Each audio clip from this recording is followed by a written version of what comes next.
Bismillahirrahmanirrahim. Ya ayyuhalladzina amanu udkhulu fis-silmi kafah wa la tattabi'u khutuwatis syaitan innahu lakum aduwwum mubin.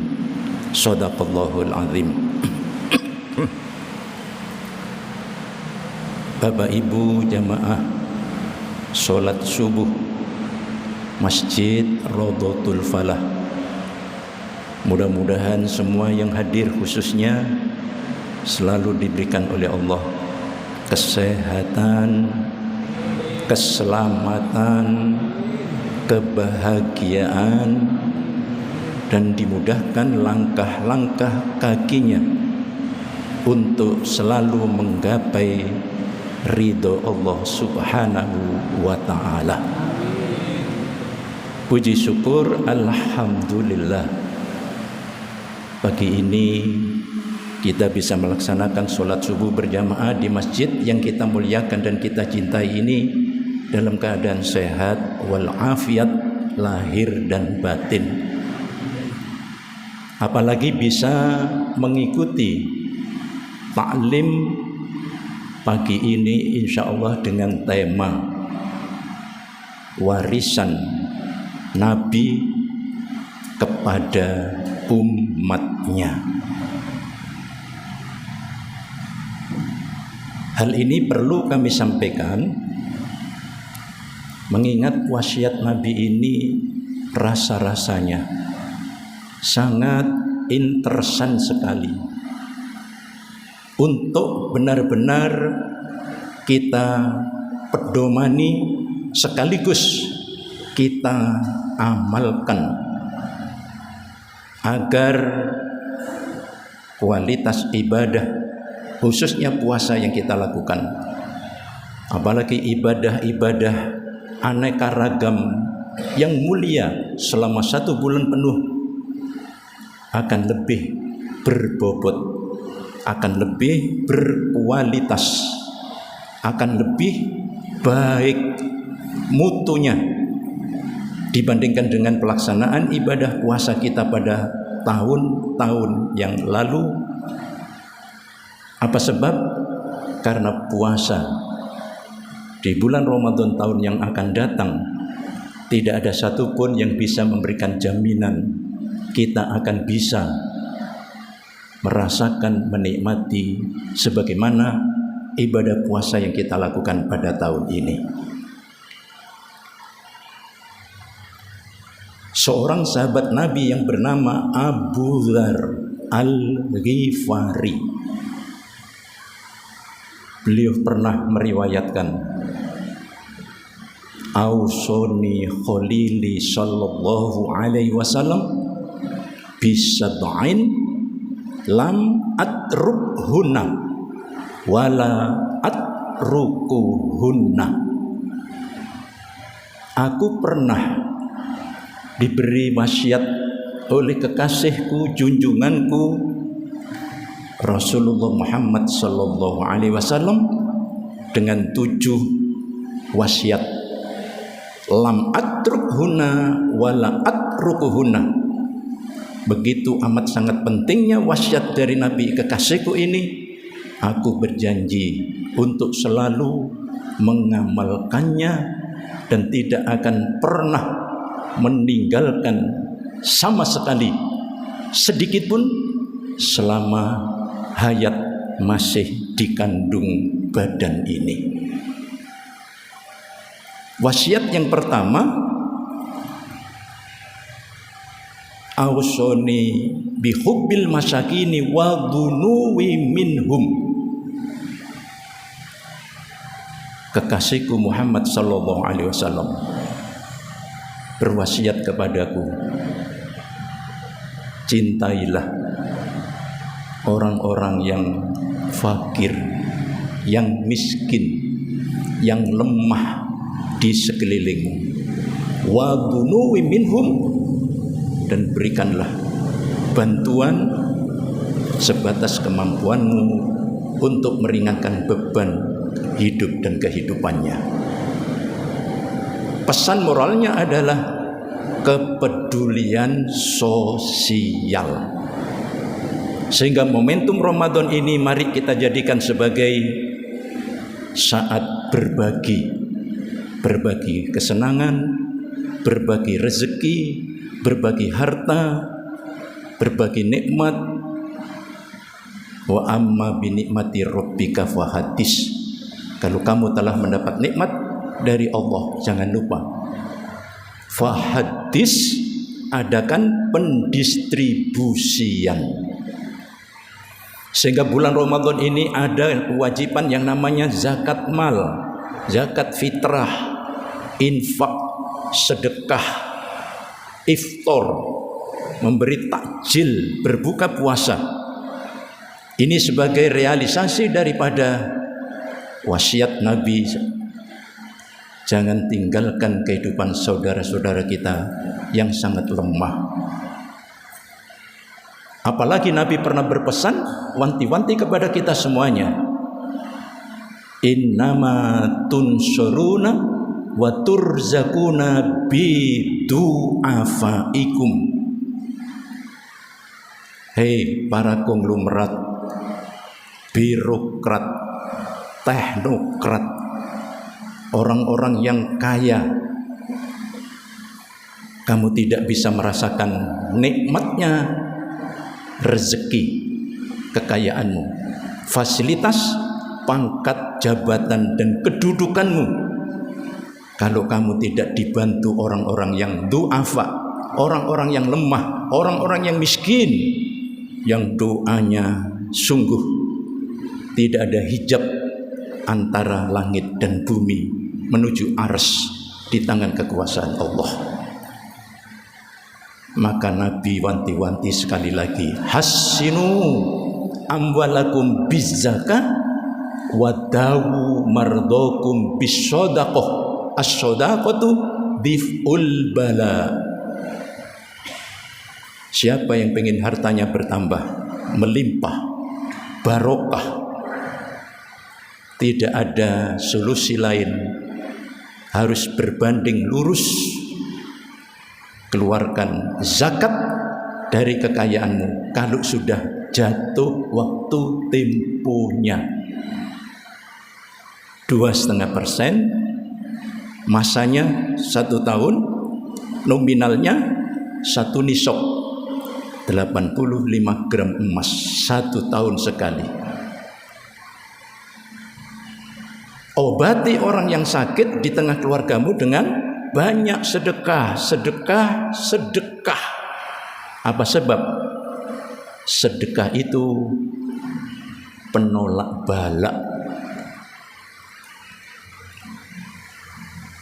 Pada suatu hari ketika Nabi menyampaikan tausiah di hadapan para sahabatnya,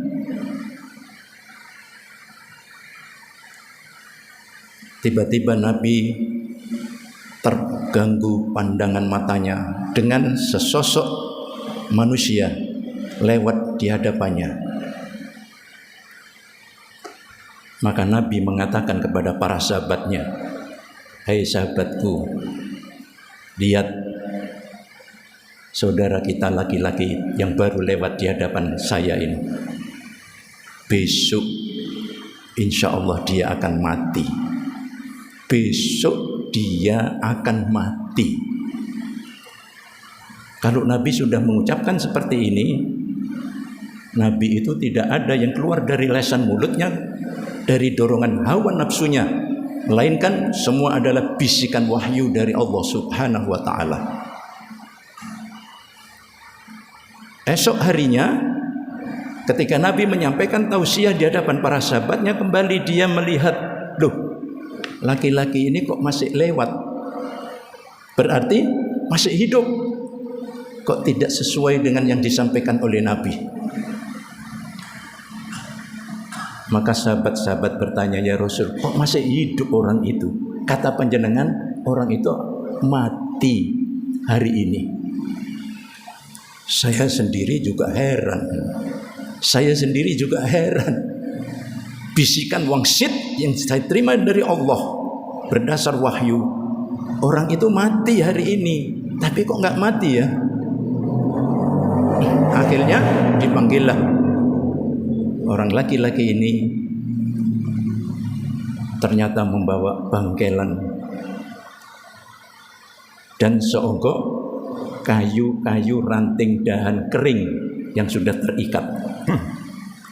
Kemudian Nabi bertanya, "Wahai Bapak,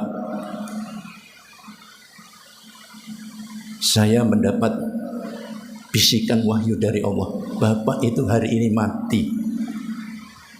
Tapi kok tidak mati panjenengan ini?" Loh, masa iya ya Rasul? Betul begitu. Alhamdulillah.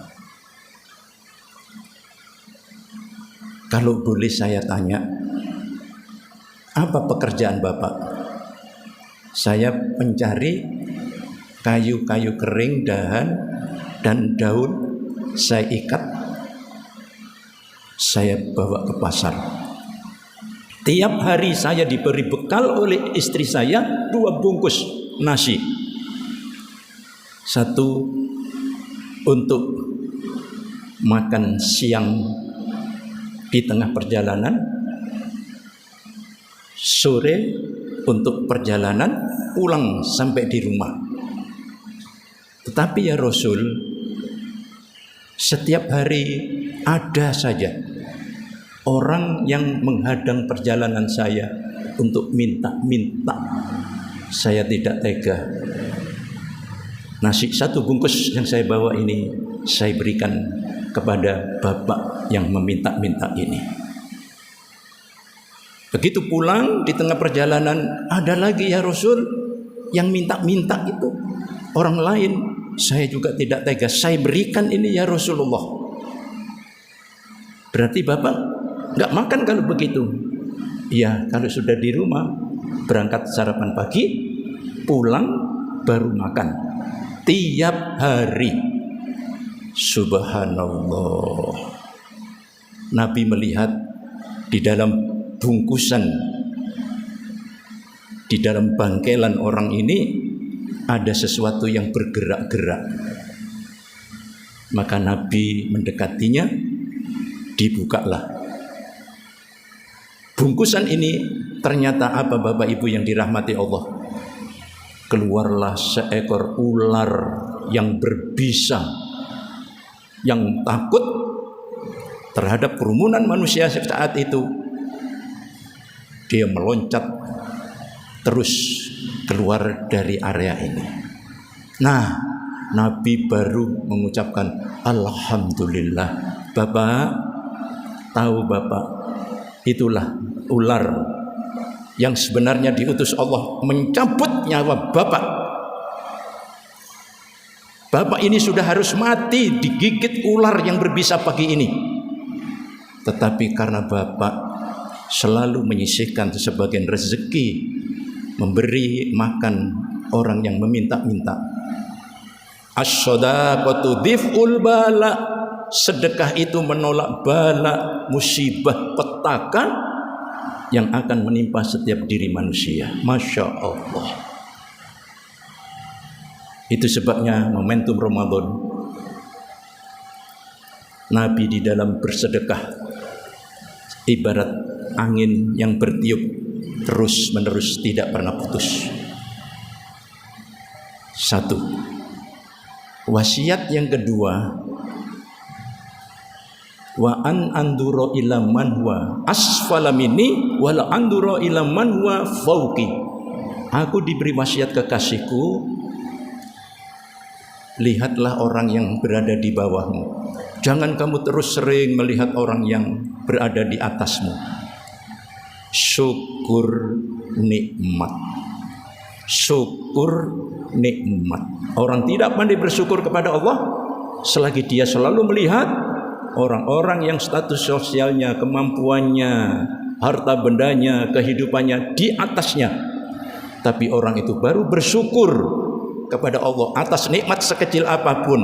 Kalau kita sering melihat masih banyak orang di bawah kita yang kehidupannya Masya Allah jauh dari kehidupan kita. La in syakartum la azidanakum wa la in kafartum inna adzabi lasyadid. Kalau kamu pandai bersyukur, saya tambah nikmat itu. Tapi kalau kamu tidak pandai bersyukur, azab siksaku teramat pedih. Momentum Ramadan adalah untuk mensyukuri nikmat Allah, karena di bulan Ramadan ini diturunkannya oleh Allah Al-Quran sebagai pemandu hidup kita. Dijelaskan oleh Allah, ini yang baik, ini yang haram, ini yang mengantarkan ke surga, ini yang menyeret kita ke neraka. Diturunkan oleh Allah di bulan suci Ramadan. Al-Baqarah ayat 185. Akhir dari ayat ini adalah walitukmilul iddata walitukabbirullaha ala ma hadakum wala'allakum tashkurun. Maka lengkap sempurnakan ibadah puasamu di bulan Ramadan ini 1 bulan penuh. Kadang 29 hari, kadang 30 hari. Dan maha agung besarkanlah Allah yang telah menurunkan Al-Quran sebagai petunjuk hidup dan agama bagimu, la'allakum tashkurun, supaya kamu itu benar-benar di bulan Ramadan ini pandai bersyukur kepadaku. Al-Quran masih di tengah kita. Kehidupan dunia seperti ini, Indonesia menuju Indonesia gelap, bukan Indonesia emas yang digadang-gadang itu. Indonesia akan menjadi Indochina kalau kita tidak kembali kepada Al-Quran yang mulia. Masya Allah, Al-Quran di tengah kita, korupsi masih menggurita seperti itu. Bayangkan kalau Al-Quran tidak di tengah kita, bagaimana nasib manusia ini? Kembali kepada jahiliyah, homo hominidus, yang kuat menindas yang lemah. Bapak Ibu, maka di bulan Ramadan jadikan momentum kembali kepada Quran, karena sudah diprediksi oleh Nabi dalam surat Al-Furqan surat 25 ayat 30. Wa qala Rasul ya Rabbi inna qaumi ittakhadhu hadzal qur'ana mahjura. Begitu Al-Quran ini sudah turun, Nabi itu sudah merasa kalau kita umatnya ini, ya Allah, bagaimana nasib umatku, umat Islam nanti di akhir zaman. Mereka sudah banyak mahjura, hijrah, meninggalkan Quran, tidak dijadikan sebagai pemandu hidup, tetapi yang dicari adalah duit, duit, duit, dengan segala cara yang diharumkan oleh Allah, menghalalkan segala cara yang diharumkan oleh Allah. Masya Allah.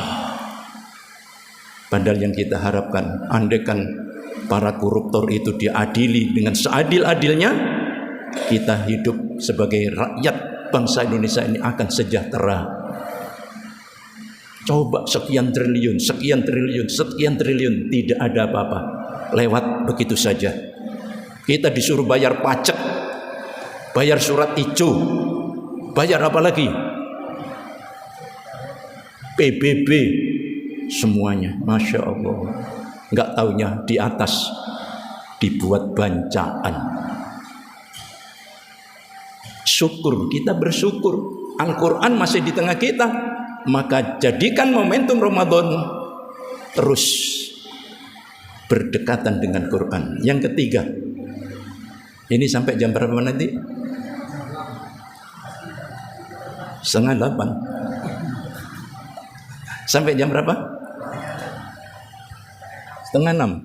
Alhamdulillah. Kalau tarawih saya tidak berani seperti ini, 15 menit. Tapi karena ini subuh, mata kita ditantang untuk menerima cahaya ilahiyah subuh. Sampai di mana bapak-bapak, ibu-ibu menerima kebenaran sejati dari Al-Quran yang mulia. Wasiat ketiga, syukur nikmat sudah ya. Yang ketiga, wa an asila rohimi wa in adbarot wa qotoat.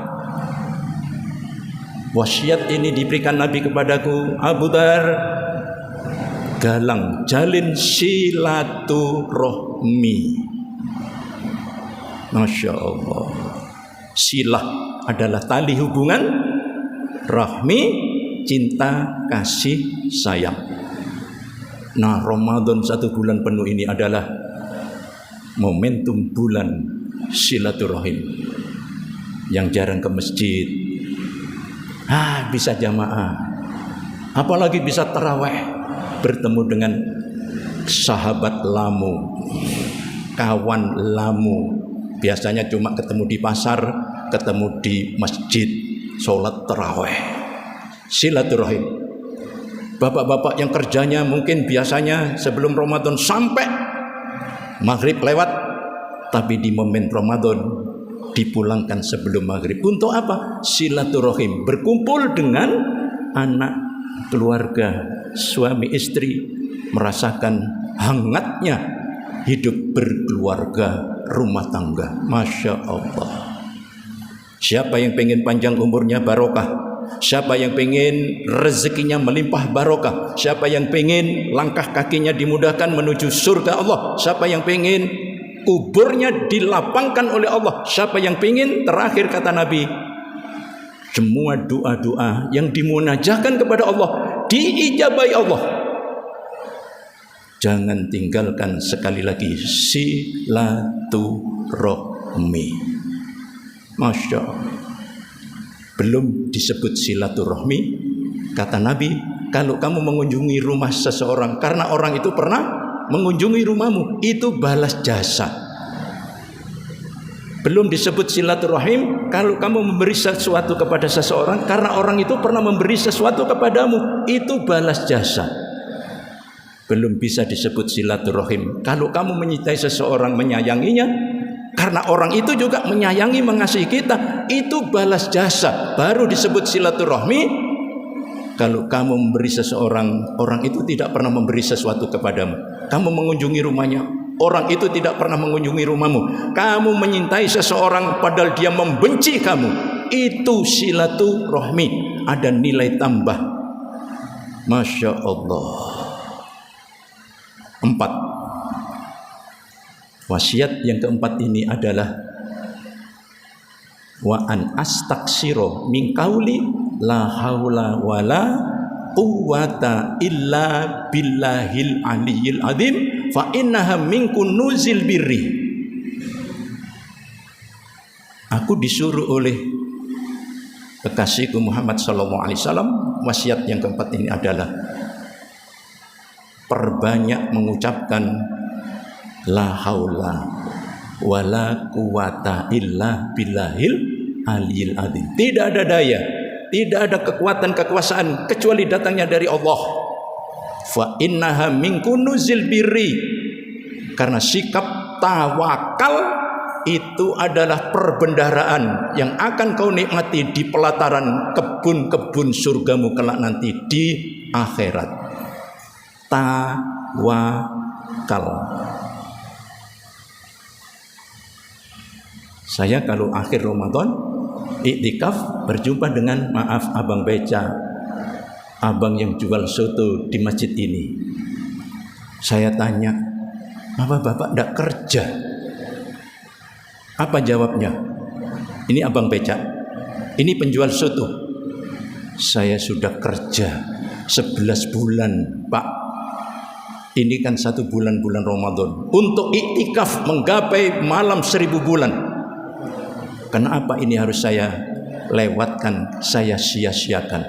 1 bulan tidak bekerja, tawakal. Padahal kita yang sudah punya duit di bank bertumpuk-tumpuk, kerja terus, tidak pernah iktikaf. Sikap tawakal ada 3. Sebelum melakukan pekerjaan, serahkan kepada Allah. Buka pagar rumah, Bismillahi tawakkaltu 'alallah la haula wala quwata illa billahil aliyil azim. Serahkan pada Allah sebelum melakukan pekerjaan. Sesudah melakukan pekerjaan, akhir hasilnya serahkan lagi kepada Allah. Fa idza azamta fatawakkal 'alallah. Kalau kamu sudah melakukan pekerjaan, kamu hitung untung ruginya, manfaat mudaratnya, hasilnya serahkan kepada Allah. Kalau berhasil, syukur. Bukan takabur merasa itu hasil jerih perjuangan kita, melainkan maunah, pertolongan, nikmat karunia Allah. Kalau gagal, sabar. Likulli syai'in bil hikmah. Segala sesuatu yang menimpa dirimu ada hikmah tersendiri untuk kamu, supaya kamu bisa evaluasi diri, bisa mengoreksi diri. Kurang apa saya? Kok usaha saya gagal? Allahu Akbar. Kurang satu. Tawakal ini dari awal hingga akhir pekerjaan, libatkan Allah dengan lewat doa demi doa yang diajarkan Nabi pada waktu pagi, sore, sesudah asar. Nabi itu dijamin Allah surga tanpa hisab, tanpa adab. Betul Pak? Betul? Tapi kok masih, ya Allah, ya Hayyu ya Qayyum, Engkau maha hidup ya Allah. Ya Qayyum, Engkau maha berdiri sendiri ya Allah. Birahmatika, hanya karena kasih sayangmu semata. Astaghis, tolonglah aku ya Allah. Aslih li sya'ni kullahu, perbaiki ya Allah seluruh urusan hidupku dunia dan akhirat ini ya Allah. Wala takilni ila nafsin tarfata ain, jangan kau serahkan kepadaku menyelesaikan segala urusan hidupku ini sekejap mata pun tanpa pertolongan, tanpa bimbingan, tanpa perlindungan dan kasih sayang. Masya Allah. Doa tawakal tingkat tinggi. Sekejap mata urusan hidup ini jangan kita kemeliti, bisa kita selesaikan tanpa pertolongan Allah. Yang kelima, wasiat ini berbunyi, wa an as'alan nasa syai'a. Jangan suka maaf, menengadahkan tangan, mohon bantuan orang lain. Maaf, ngemis. Pengemis itu pekerjaan yang hina. Kata Nabi, barang siapa yang sudah dicukupi hidupnya, makan minum untuk keluarganya, hari ini, besok, lusa, 3 hari berturut-turut cukup. Lah kok minta-minta? Maka yang diminta kepada sesama manusia ini, kalau dimakan sama dengan memakan bara api lewat mulut dan perutnya. Kalau minta-minta untuk perhiasan kelengkapan rumah tangganya, sama dengan dia melengkapi aksesoris keluarga rumah tangganya dengan bara-bara api yang menyala-nyala. Seorang muslim harus mandiri, tidak boleh minta-minta. Di bulan Ramadan kita dididik menahan diri makan minum mulai subuh sampai maghrib, sehingga kalau kita terdesak, kepepet sekalipun masih bisa bertahan, mohon pertolongan Allah. Yang keenam, wa an akhafa fillahi laumata laim. Aku dipesan kekasihku Muhammad sallallahu alaihi wasallam, wasiat 6 ini adalah jangan surut mundur ke belakang karena cacian, cemoohan, omongan, ejekan orang lain ketika kamu beribadah kepada Allah. Istiqomah. Ramadan mendidik kita istiqomah. Malam pertama yang tarawih berapa? Tadi malam berapa? Subuh malam pertama berapa? Ini baru paruh bulan 14 hari. Berapa? Al-Quran yang kita baca tambah lama tambah semangat. Apa begitu baca Quran? Lama-lama Al-Qurannya menimpa kepala kita karena kita ngantuk. Jujur, istiqomah. Maka Nabi mengatakan al istiqomatu afdalu minal karomah. Orang istiqomah ajak rutin tetap susah tetap beribadah seneng apalagi itu lebih mulia dari orang yang diberi kesaktian oleh Allah. Orang yang sakti itu paling bisa ngayang, orang sakti itu paling bisa berjalan di atas air, orang sakti itu bisa memegang api tidak terasa panas, tapi hanya insidentil. Tapi orang istiqomah ajak jamaah, ajak baca Quran, ajak sholat duha, ajak tahajud, ajak sedekah, Allahu Akbar. Kemudian dia sakit seminggu, tidak bisa melakukan amalan-amalan ibadah sunat yang sudah kita lakukan. Pahalanya, kata Nabi, tetap utuh mengalir terus seperti saat dia sehat walafiat. Ini hebatnya istiqomah. Innalladzina qalu rabbunallah summastaqamu tatanazzalu alaihimul malaikatu alla takhafu wa la tahzanu wa abshiru bil jannati allati kuntum tu'adun nahnu awliyaukum fil hayati dunya wa fil akhirah ila akhiri ayat. Siapa yang mengucapkan kalimat Allah istiqomah, dipegang teguh keyakinannya ini sampai mati, malaikat langit dan bumi turun membisikkan ke telinganya, jangan takut menghadapi problem hidup ini, jangan sedih, aku bawa berita gembira dari Allah, surga untukmu. Ditambah lagi Allah dan malaikatnya menjadi pembela, penolong untuk urusan hidup kita di dunia sampai di akhirat, dimasukkan ke dalam surga. Apapun yang kita minta akan datang dengan sendirinya, online datang sendiri seperti digambarkan sekarang. Cukup tul datang apa yang kita inginkan. Masya Allah. Terakhir, Bapak Ibu yang dirahmati Allah, wasiat yang ketujuh ini adalah wa an aqulal haqqo wa in kana murr. Katakan yang benar itu benar, sekalipun pahit akibatnya untuk diri dan keluarga rumah tanggamu. Kejujuran, jangan omon-omon, jangan bohong.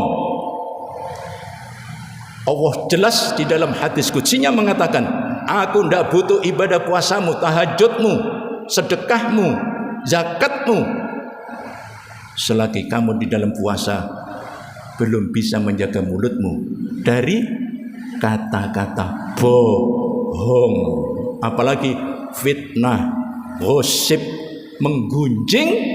Masya Allah, puasamu sia-sia. Ini pendidikan, sehingga diharapkan 1 bulan penuh ini, kalau 7 wasiat Nabi kita amalkan secara gaspol, Masya Allah, kita akan menjadi pribadi manusia yang seutuhnya lahir batin untuk mewarnai perjalanan hidup 11 bulan ke depan yang akan datang sampai datangnya bulan Ramadan tahun depan, insya Allah. Aku qauli hadza wastaghfirullah li wa lakum innahu huwal ghafurur rahim. Subhana rabbika rabbil izzati amma yasifun wa salamun alal mursalin walhamdulillahi rabbil alamin. Matur nuwun, nyuwun pangapunten menawi wonten kirang langkungipun. Assalamualaikum warahmatullahi wabarakatuh.